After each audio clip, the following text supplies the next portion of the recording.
to make real the mutual benefits of economic collaboration.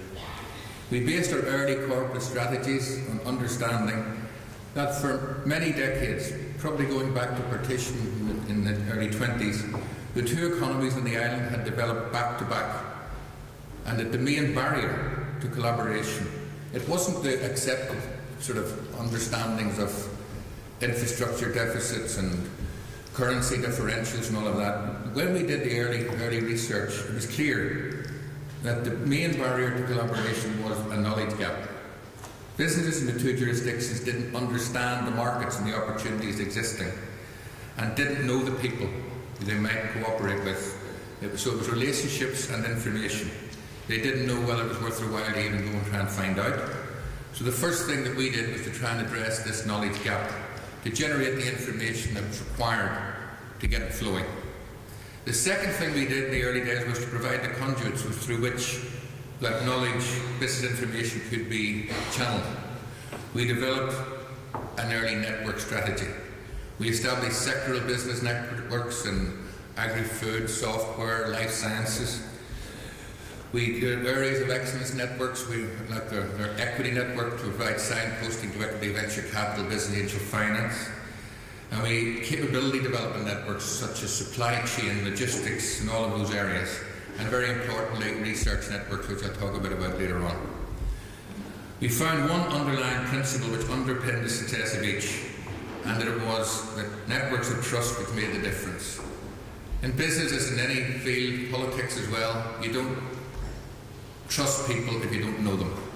And all success in business and elsewhere is based on trust. You have to trust the people you're dealing with, and if you don't know them, if you've never met them, how do you trust them? So it was all about getting people to face each other after having their backs turned towards each other for all those years. We bring business people together and we give them the tools with which they can cooperate. But we understand that mutual benefit depends not only on the mechanistic tools that we provide, but on the trust built between those business partners. This is as true of individual companies as it is between government departments and agency officials.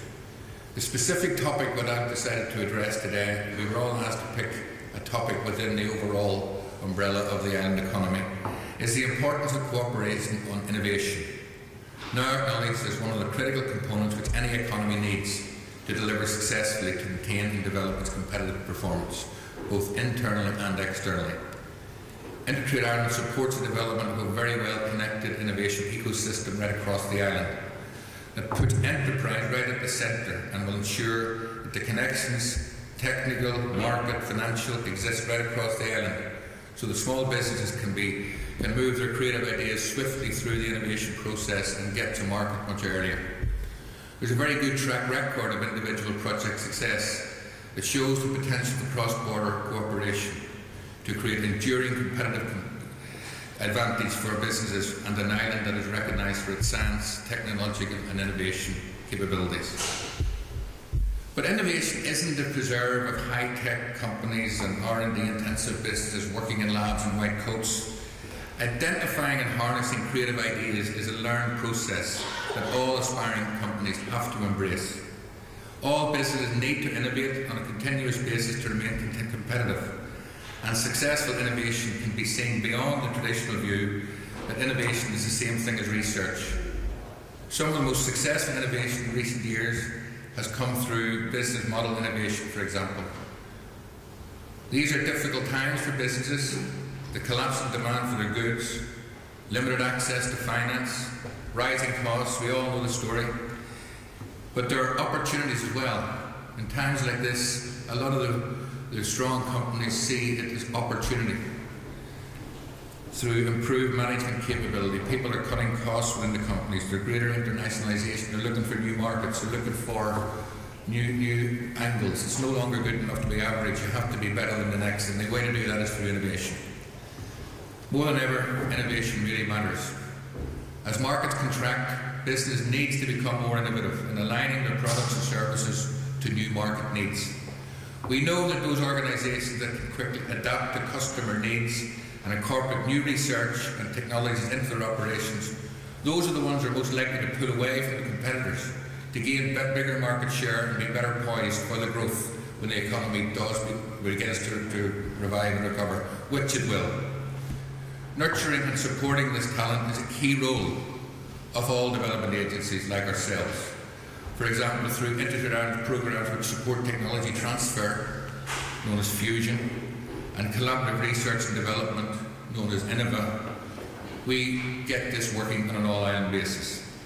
And of course, I mentioned the US-Ireland R&D partnership, which shows the potential of achieving world-class research standards when the two jurisdictions collaborate. That's a programme that started to develop around about 2002 at the Washington Conference. It was a long gestation. It was very hard to get 3 different systems to collaborate on high-end research. They had different views of peer research, different ways of funding, but we persevered and got it together. And now you've a lot of very successful projects which have now spawned over some £12 million of new research between Irish companies, or Irish researchers, north and south, and their American counterparts.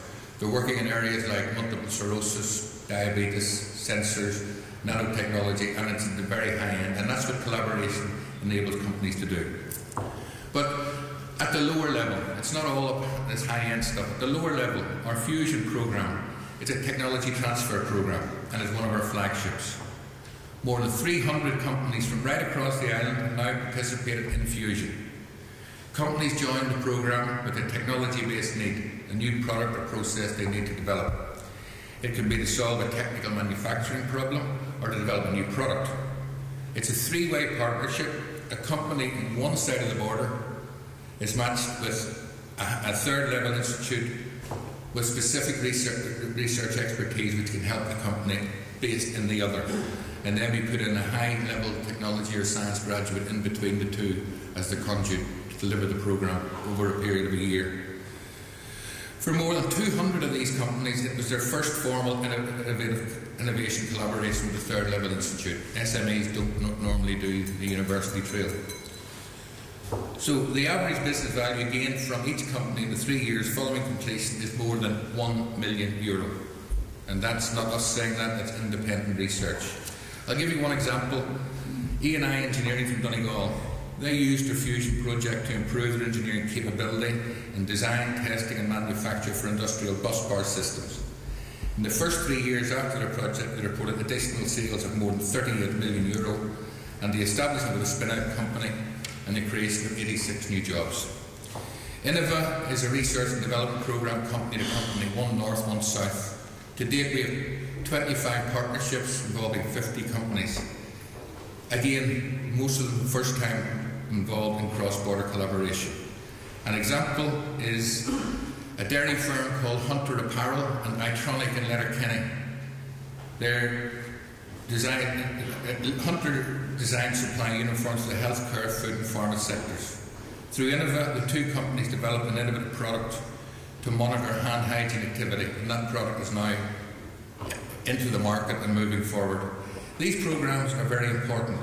They illustrate the story at the company level, but of course cooperation exists at other levels. Ministers north and south meet through the North-South Ministerial Council, and cooperation and innovation is a subject that is regularly reported and addressed at North-South Ministerial Council meetings. We recently had Mary Gagan Quinn, the EU Innovation Commissioner, over to our North-South Ministerial meeting on the trade and business sector. And we in Integrate Ireland have been asked now to work with the EU Commission to develop a new approach to accessing funding through the EU framework programmes for research, and that's moving forward. So finally, in my view, All Island Business Corporation works, and it can be seen in our results. We're a very small organisation, 42 people in Uri, but since 2003 we provided information and advice to more than 17,000 companies, and more than 2,000 companies have been participating directly in our programmes. We've generated over 600 million worth of new business and created or sustained more than 900 jobs. No one now seriously doubts the reality of and the economic reality of All Island cooperation. Thank you very much.